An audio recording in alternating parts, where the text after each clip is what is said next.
Il ponte sullo Stretto si farà nonostante l'incidente parlamentare dell'approvazione della mozione dell'IDV che chiedeva la revoca della somma di 1,7 miliardi previsti per la mega opera. A rassicurare tutti l'intervento di Palazzo Chigi, la mozione approvata ieri dalla Camera, recita una nota della Presidenza del Consiglio, non cancella la realizzazione del ponte sullo Stretto. L'opera è solo in parte finanziata dall'intervento pubblico.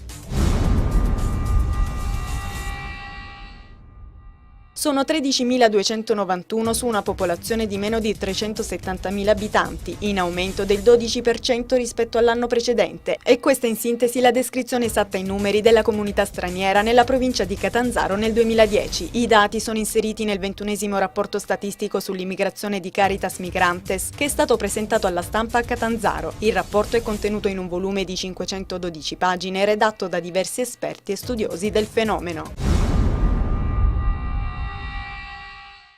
È stato presentato ieri a Reggio Calabria un singolare progetto che interessa le scuole, curato dal Museo dell''Ndrangheta da Libera e dall'Ufficio Scolastico Provinciale, con l'adesione del Tribunale Cittadino. Il laboratorio Conoscere e Vincere ha l'obiettivo di far incontrare il mondo della giustizia con quello della scuola, per mettere in atto la pratica quotidiana della legalità. Prevista anche la partecipazione degli studenti delle scuole medie superiori ad alcune udienze del processo Meta.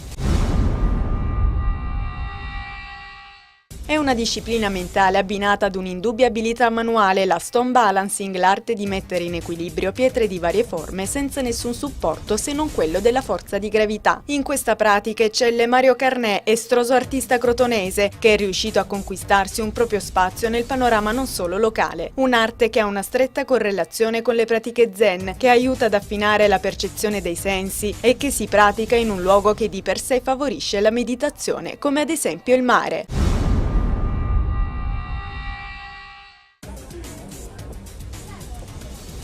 Un profumo inconfondibile ed inebriante invade le strade, un clima gradevole e la voglia di cedere alla tentazione sono i componenti principali dell'ultimo weekend di ottobre a Cosenza. Così comincia la 9ª edizione della Festa del Cioccolato. In tanti hanno affollato gli stand già da ieri sera, attratti dal cibo degli dei, presentato in forme e colori diversi. Cioccolato da bere, da sgranocchiare e da passeggio, fondente al latte o ripieno, magari anche senza zucchero, purché sia cioccolato e soddisfi la voglia di dolce.